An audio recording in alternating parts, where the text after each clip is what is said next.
بسم اللہ الرحمن الرحیم، السلام علیکم ورحمۃ اللہ وبرکاتہ۔ کتاب کا نام توبہ،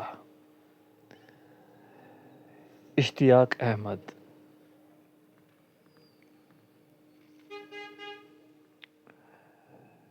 بسم اللہ الرحمن الرحیم، والعصر ان الانسان لفی خسر الا الذین آمنوا وعملوا الصالحات وتواصوا بالحق وتواصوا بالصبر۔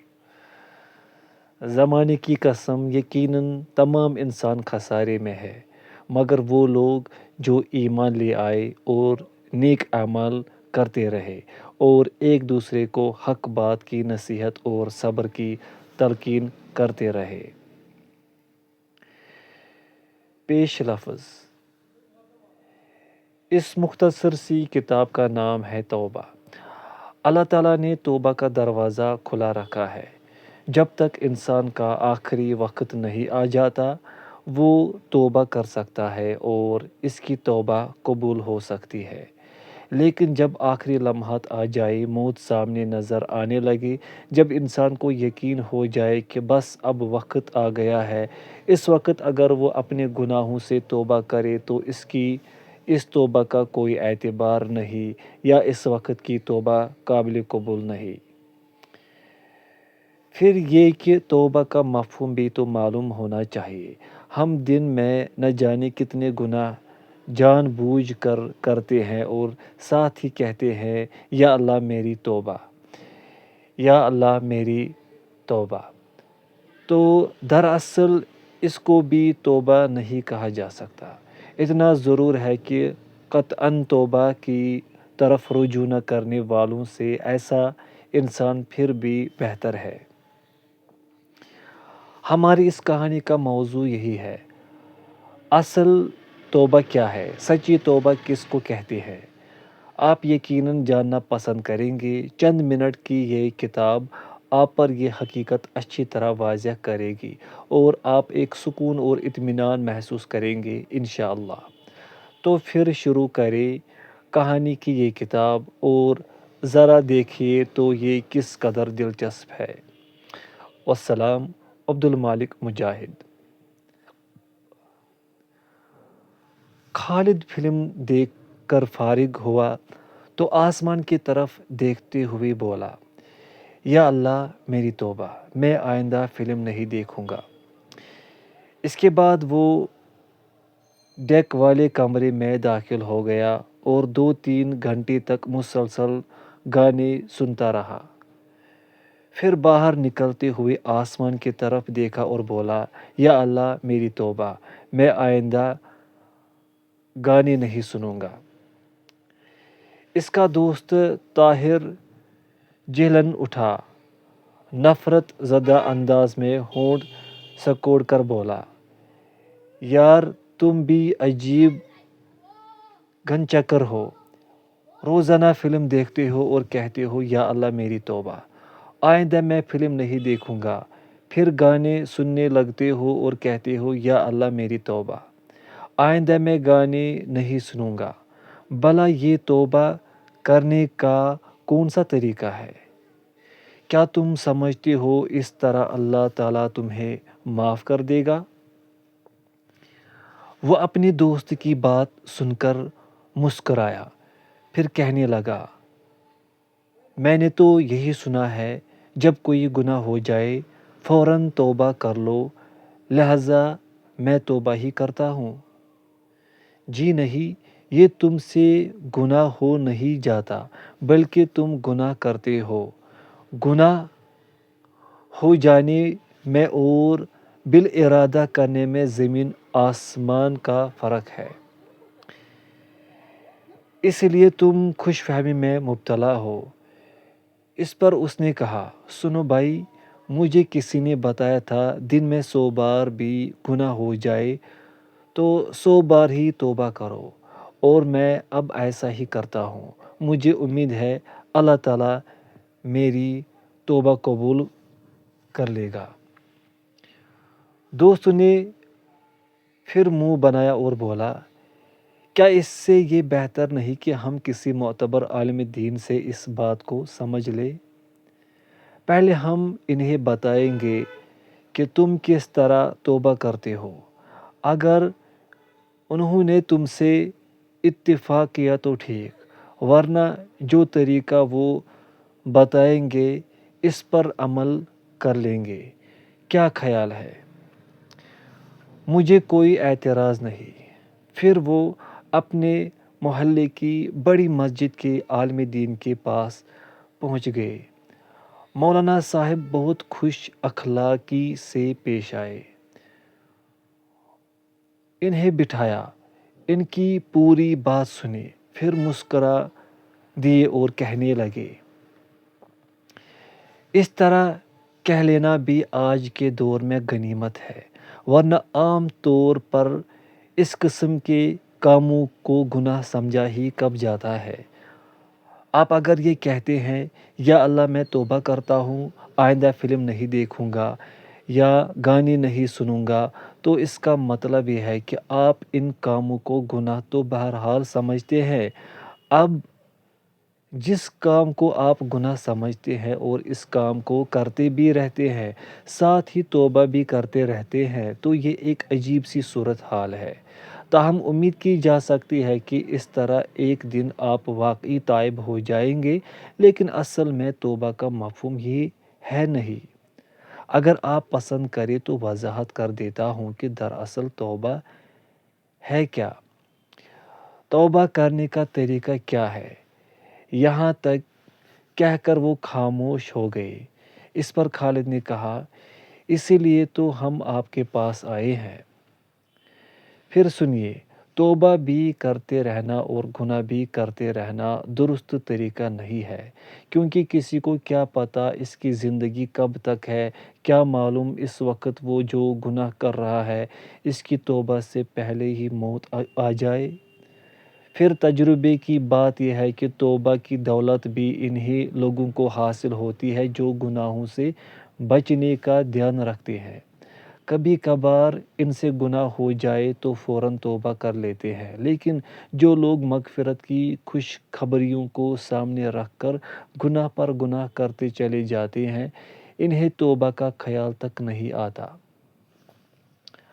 آج کل جس طرح عبادات میں غفلت اور کوتاہی کی جاتی ہے، اسی طرح توبہ بھی سرسری انداز میں کر لی جاتی ہے، لیکن سچی توبہ کا خیال تک ان کے دلوں میں نہیں آتا۔ پہلے میں توبہ کے بارے میں اللہ کے رسول صلی اللہ علیہ وسلم کے چند ارشادات آپ کو سناتا ہوں۔ مسلم کی حدیث ہے، سیدنا اغر مزنی رضی اللہ عنہ بیان کرتے ہیں، آپ صلی اللہ علیہ وسلم نے فرمایا، اے لوگو، اللہ کے حضور توبہ کرو، کیونکہ میں روزانہ اللہ کے حضور 100 مرتبہ توبہ کرتا ہوں۔ اسی طرح ترمذی اور ابن ماجہ کی روایت ہے، سیدنا علی رضی اللہ عنہ فرماتے ہیں، مجھے ابو بکر صدیق رضی اللہ عنہ نے نبی صلی اللہ علیہ وسلم کی یہ سچی خبر سنائی، جو کوئی شخص گناہ کر بیٹھے، پھر اس کے بعد وضو کرے، نماز پڑھے، پھر اللہ سے مغفرت طلب کرے تو اللہ تعالیٰ ضرور اس کے گناہ معاف کر دیتے ہیں۔ اس کے بعد آپ نے سورہ آل عمران کی آیت 135 تلاوت فرمائی، جس کا ترجمہ یہ ہے، اور ایسے لوگ جب کوئی برا کام کر گزرتے ہیں یا اپنی ذات میں نقصان اٹھا بیٹھتے ہیں تو فوراً اللہ تعالیٰ کو یاد کر لیتے ہیں، پھر اپنے گناہوں کی معافی چاہنے لگتے ہیں، اور اللہ تعالیٰ کے سوا اور کون ہے جو گناہوں کو بخشتا ہو، اور وہ لوگ اپنے کسی برے کام پر اصرار نہیں کرتے، اور وہ جانتے ہیں ان لوگوں کی جزا بخشش ہے ان کے رب کی طرف سے، اور ایسے باغات ہیں جن کے نیچے نہریں چلتی ہوں گی، ان میں وہ ہمیشہ ہمیشہ رہنے والے ہوں گے، اور نیک کام کرنے والوں کا بہت ہی اچھا بدلہ ہے۔ ابن ماجہ کی ایک حدیث کے الفاظ یہ ہیں، سیدنا عبداللہ بن بصر رضی اللہ عنہ سے روایت ہے، نبی کریم صلی اللہ علیہ وسلم نے فرمایا، اس شخص کی بہت عمدہ حالت ہے جو قیامت کے دن اپنے اعمال نامے میں بہت زیادہ استغفار پائے، سیدنا ابو بکر صدیق رضی اللہ عنہ نے عرض کیا، اے اللہ کے رسول صلی اللہ علیہ وسلم، مجھے کوئی دعا سکھائیے جو اپنی نماز میں مانگا کروں۔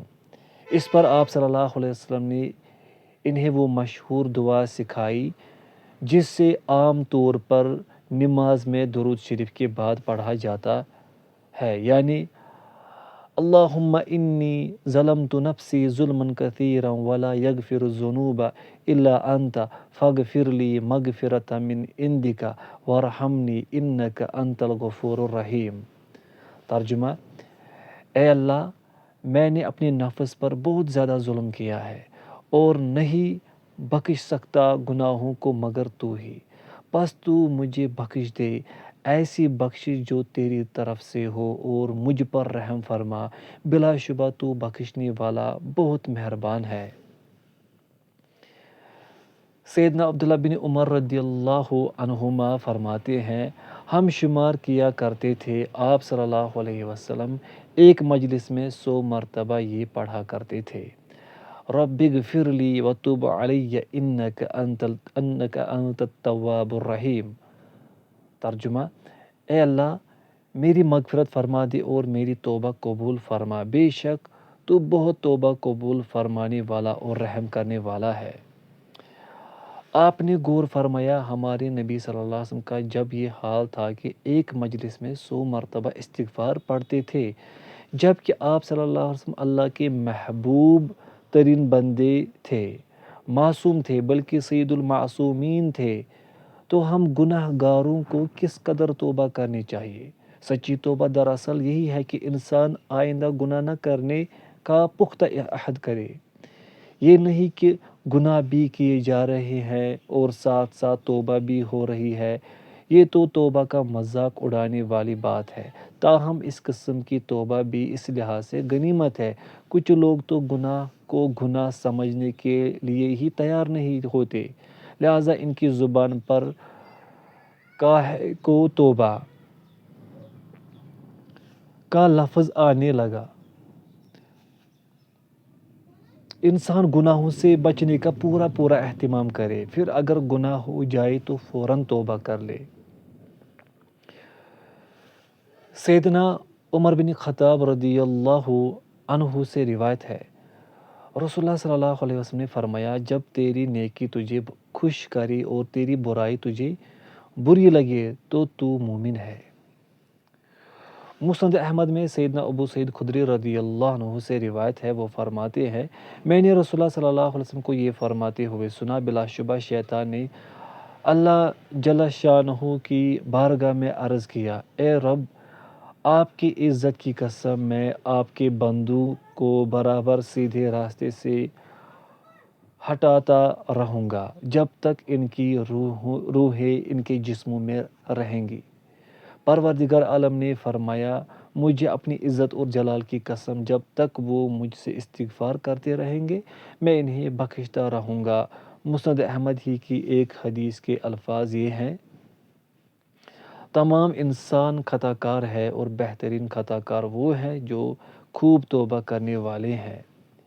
اسی طرح سورۃ الزمر آیت نمبر 53 میں اللہ تعالیٰ فرماتے ہیں، اے نبی، آپ میری طرف سے فرما دیجئے، اے میرے بندو جنہوں نے اپنی جانوں پر زیادتیاں کی ہے، تم اللہ کی رحمت سے مایوس مت ہو، بے شک اللہ تعالیٰ تمام گناہوں کو معاف فرما دے گا، واقعی وہ بڑا بخشنے والا نہایت رحم والا ہے۔ مطلب یہ ہے کہ تم اس سے معافی مانگتے رہو۔ نبی کریم صلی اللہ علیہ وسلم کے ارشاد کے مطابق استغفار دل کی صفائی کے لیے بہت ضروری ہے، اس سے دل کا میل صاف ہوتا رہتا ہے۔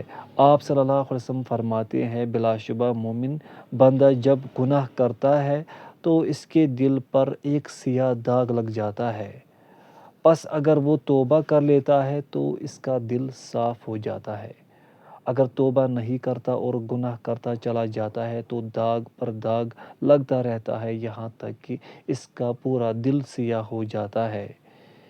اسی کو دلوں کو زنگ لگنا کہا گیا ہے۔ ایک شخص نبی کریم صلی اللہ علیہ وسلم کی خدمت میں حاضر ہوا۔ اس نے 2-3 بار کہا، ہائے میرے گناہ، ہائے میرے گناہ۔ آپ صلی اللہ علیہ وسلم نے فرمایا، تو یوں کہہ، اے اللہ، میرے گناہوں سے آپ کی مغفرت بہت زیادہ بڑی ہے اور آپ کی رحمت میرے نزدیک میرے عمل سے بڑھ کر امید دلانے والی ہے۔ توبہ کا مطلب یہ ہے کہ جو گناہ ہو چکے ان پر شرمندگی اور ندامت ہو، آئندہ گناہ نہ کرنے کا پختہ عہد کرے، اللہ اور اس کے بندوں کے جو حقوق غصب کیے ہیں ان کی تلافی کرے۔ حقوق اللہ میں تو اللہ تعالیٰ سے گڑ گڑا کر معافی مانگنا کافی ہے، لیکن بندوں کے حقوق میں یہ ہے کہ ان سے مل کر معافی مانگی جائے۔ جب وہ معاف کر دے تب ہم یہ گمان کر سکتے ہیں کہ اب ہماری توبہ قبول ہو جائے گی۔ اس کے لیے ضروری ہے کہ نیکیاں کثرت سے کرے۔ ایک شخص نبی کریم صلی اللہ علیہ وسلم کی خدمت میں حاضر ہوا اور عرض کی، اے اللہ کے رسول صلی اللہ علیہ وسلم، میں بہت بڑا گناہ کر بیٹھا ہوں، کیا میری توبہ قبول ہو جائے گی؟ آپ صلی اللہ علیہ وسلم نے فرمایا، تیری والدہ موجود ہے؟ عرض کیا، نہیں۔ فرمایا، تیری کوئی خالہ ہے؟ اس نے عرض کیا، جی ہاں، خالہ ہے۔ آپ صلی اللہ علیہ وسلم نے فرمایا، پس تم اس کے ساتھ حسن سلوک کیا کرو۔ اس کا مطلب ہے والدہ یا خالہ کے ساتھ حسن سلوک کرنے سے توبہ قبول ہو جاتی ہے۔ نماز پڑھنے کے بعد توبہ کرنے کی تعلیم بھی اسی لیے فرمائی کہ نماز بہت بڑی نیکی ہے۔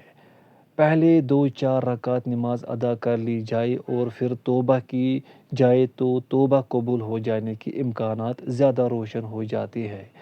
یہاں مجھے ایک واقعہ یاد آ گیا۔ میرے ایک دوست تحصیلدار تھے۔ اپنی تحصیلداری کے زمانے میں اس نے خوب رشوت لی، کوئی کسر نہ چھوڑی۔ ریٹائر ہوئے تو ایک بزرگ کے ساتھ اٹھنا بیٹھنا ہو گیا۔ ان کی صحبت سے رنگ پکڑا، دین کی طرف رغبت ہوئی، حالت بدلی، رشوت کے احکامات معلوم ہوئے۔ اس بزرگ سے پوچھا، اب توبہ کی کیا صورت ہے؟ انہوں نے کہا، صرف اللہ سے توبہ کرنے سے یہ رشوت صاف نہیں ہوگی، یہ تو حقوق العباد کا مسئلہ ہے۔ جتنے لوگوں سے رشوت لی تھی ان کے پاس جائے، انہیں رشوت کی رقم لوٹائے یا ان سے معافی مانگے۔ جب وہ معاف کر دے تب اللہ سے معافی مانگے۔ اب یہ صاحب ایک ایک کے پاس گئے، لی ہوئی رشوت کا حساب بھی لگایا، رقم لے کر لوگوں کے دروازوں تک پہنچے۔ سنا ہے اس سلسلے میں انہوں نے دفتر جا کر فائلیں تک نکلوائیں، حساب لگایا کس سے کتنی رشوت لی تھی۔ اس طرح کچھ لوگوں نے رقم واپس لی، کچھ نے معاف کر دیا۔ تو یہ تھی اصلی توبہ۔ جب ہم اس جذبے سے توبہ کریں گے یا ایسی توبہ کا ارادہ کریں گے تب اللہ تعالیٰ ہم سے راضی بھی ہوں گے اور ہماری توبہ بھی قبول کریں گے۔ نبی کریم صلی اللہ علیہ وسلم کا ارشاد ہے، جس شخص نے اپنے بھائی پر اس کی آبرو کے اعتبار سے یا کسی اور طریقے سے ظلم کیا ہو تو اس سے آج ہی اس کا حق ادا کر کے معافی مانگ لے، اس لیے کہ قیامت کے دن رقم پاس نہیں ہوگی، نہ یہاں کا سکہ وہاں چلے گا، بلکہ وہاں کی ادائیگی کا طریقہ یہ ہے کہ اگر ظلم کرنے والے کی نیکیاں ہوں گی تو اس کی نیکیاں مظلوم کو دی جائے گی، اور اگر اس کے پاس نیکیاں نہیں ہوں گے تو مظلوم کے گناہ اس کے پلے ڈال دیے جائیں گے۔ ایک مرتبہ نبی کریم صلی اللہ علیہ وسلم نے صحابہ رضی اللہ عنہم سے پوچھا، تم جانتے ہو مفلس کون ہے؟ یعنی تنگ دست کون ہے؟ صحابہ رضی اللہ عنہم نے عرض کیا، ہم تو اسے مفلس شمار کرتے ہیں جس کے پاس روپے، پیسے اور مال و دولت نہ ہو۔ آپ صلی اللہ علیہ وسلم نے فرمایا، بے شک میری امت میں مفلس وہ ہے جو قیامت کے دن نماز، روزہ اور زکوٰۃ لے کر آئے گا اور اس حال میں آئے گا کہ اس نے کسی کو گالی دی ہوگی، کسی کو مارا ہوگا، کسی پر تہمت لگائی ہوگی، کسی کا ناحق مال کھایا ہوگا، کسی کا خون بہایا ہوگا، پس اس کی نیکیوں میں سے کچھ اس کو دے دی جائے گی۔ اگر حقوق کی ادائیگی سے پہلے اس کی نیکیاں ختم ہو گئی تو ان حقوق والوں کے گناہ لے کر اس پر ڈال دیے جائیں گے، پھر اسے دوزخ میں ڈال دیا جائے گا۔ یہ شخص ہے اصلی مفلس۔ اب آپ سوچیں کتنا سخت معاملہ ہوگا۔ اس قسم کے معاملات میں زبانی توبہ توبہ کہنا کیسے کام دے گا؟ لہٰذا ہر شخص پر لازم ہے گناہوں سے پختہ طور پر توبہ کرے اور توبہ کا قانون پورا کرے، یعنی اللہ اور اس کے بندوں کے حقوق پورے کرے۔ یہ بات خوب سمجھ لینی چاہیے، زبانی توبہ کام نہیں آئے گی۔ ایک اور بات، بہت سے لوگ ظاہر میں دیندار بن جاتے ہیں، زبانی توبہ بھی کر لیتے ہیں، لیکن گناہ نہیں چھوڑتے، حرام کمائی سے باز نہیں آتے، لوگوں کی غیبت بہت رغبت سے کرتے ہیں اور دل میں ذرا کھٹکا محسوس نہیں کرتے کہ ہم غیبت کر رہے ہیں، ہمارا بنے گا کیا؟ گویا وہ دینداری صرف نماز روزے کو خیال کرتے ہیں، زبانی توبہ کر لینے کو خیال کرتے ہیں، رشوت بھی لیتے ہیں، سود بھی کھاتے ہیں، کم بھی تولتے ہیں، ذخیرہ اندوزی بھی کرتے ہیں، دھوکہ بازی سے کام لے کر ناجائز منافع بھی کماتے ہیں اور منہ سے کہتے ہیں اللہ میری توبہ، یا اللہ میں توبہ کرتا ہوں، اللہ مجھے معاف کر دے۔ تو آپ خود سوچیں، ایسی توبہ قبول ہو جائے گی؟ ہرگز نہیں ہوگی۔ یہ معاملہ بہت سخت ہے۔ تحصیلدار کی مثال سامنے رکھیں، اس کے طریقے پر عمل کے بغیر سچی توبہ اور اس کے فوائد نصیب نہیں ہو سکتے۔ اللہ تعالیٰ خود فرماتے ہیں، وہ ایسا ہے کہ اپنے بندوں کی توبہ قبول فرماتا ہے اور وہ تمام گناہ معاف فرما دیتا ہے، اور جو کچھ تم کرتے ہو وہ اس کو جانتا ہے، اور ان لوگوں کی عبادت قبول کرتا ہے جو ایمان لائے اور جنہوں نے نیک عمل کیے، اور ان کو اپنے فضل سے زیادہ دیتا ہے، اور جو لوگ کفر کر رہے ہیں ان کے لیے سخت عذاب ہے۔ سورۃ الشورى آیت نمبر 24-26۔ اسی طرح اللہ تعالیٰ کا ارشاد ہے، اور مسلمانوں تم سب کے سب اللہ کے حضور توبہ کرو تاکہ تم فلاح پا جاؤ۔ سورۃ النور آیت نمبر 31۔ میرا خیال ہے اب تک آپ ہر بات اچھی طرح جان چکے ہوں گے کہ اصلی توبہ کیا ہے، اس کا طریقہ کیا ہے۔ یہاں تک کہہ کر وہ خاموش ہو گئے تو طاہر نے دیکھا کہ خالد کی آنکھوں میں آنسو ہیں، ندامت کے آنسو بلکہ سچی توبہ کے آنسو۔